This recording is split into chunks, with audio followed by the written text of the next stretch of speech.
Hi, this is Jundo, and welcome to my gastroenterologist's office. This is my colonoscopy, or actually it's an incredibly realistic simulation of my colonoscopy because my doctor actually didn't want me to be filming during the procedure.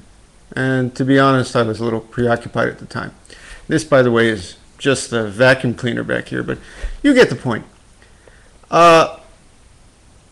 Did my Zazen practice make any difference today? Oh yeah, man. Oh yeah. Now let me tell you, the procedure is at times a little unpleasant. It pinches. Well, I'll give you an imitation in a second of what I was like during the procedure, but the first thing is, don't put it off. If you're getting near the age of 50 like me, if you're over the age of 50, you should have it every few years. If the doctor otherwise says it, do it. Sure, there are times it, pinches and hurts a little, but it's not too bad. You'll survive. And you'll survive a lot longer, hopefully, if you have the procedure. But anyway, getting back to the point, my Japanese dentist regularly tells me that his non-Japanese patients are different from his Japanese patients because the Westerners tend to moan and groan more. And I think my gastroenterologist would tend to agree. I think he was a little surprised. I think the Japanese, they have that old seppuku, harikiri thing. They can put a sword right in their gut without,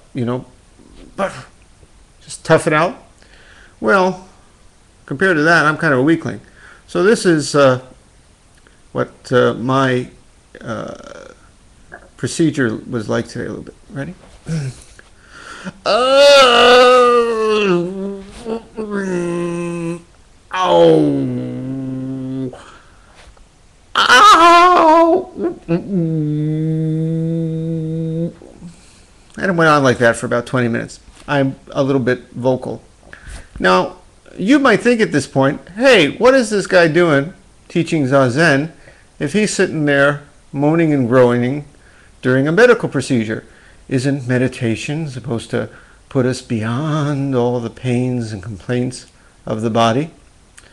The answer is yes and no. First off, let me tell you about the no. As long as we're human, we're going to feel pain. I put up a story about the Buddha. That guy had apparently bad stomach trouble sometimes. Sometimes he had a bad foot.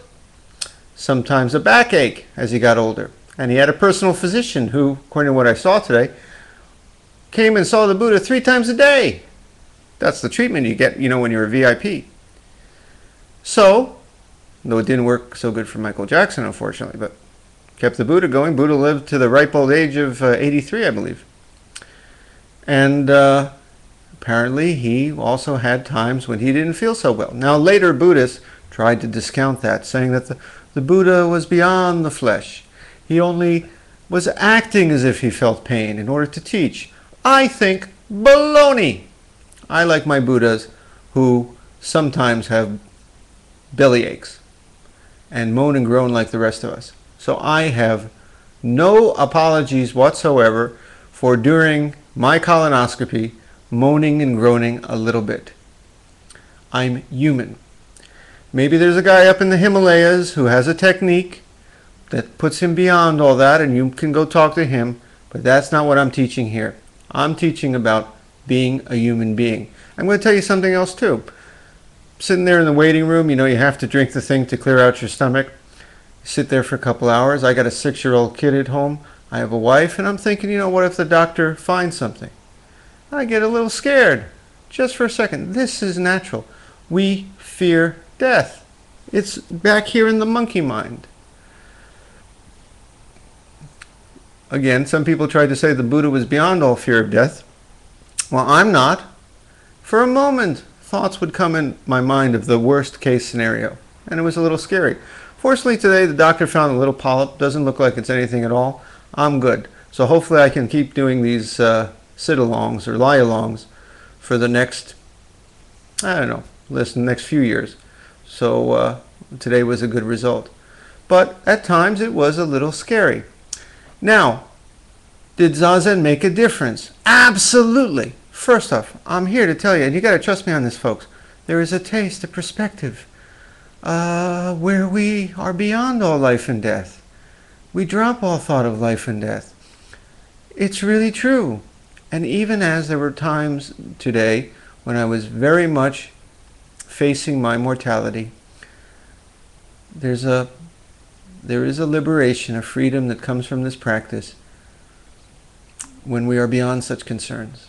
Trust me on that. Okay? And even as I was moaning and groaning, feeling a little pain, it was somehow okay. There's a peace that comes with this practice that is there too.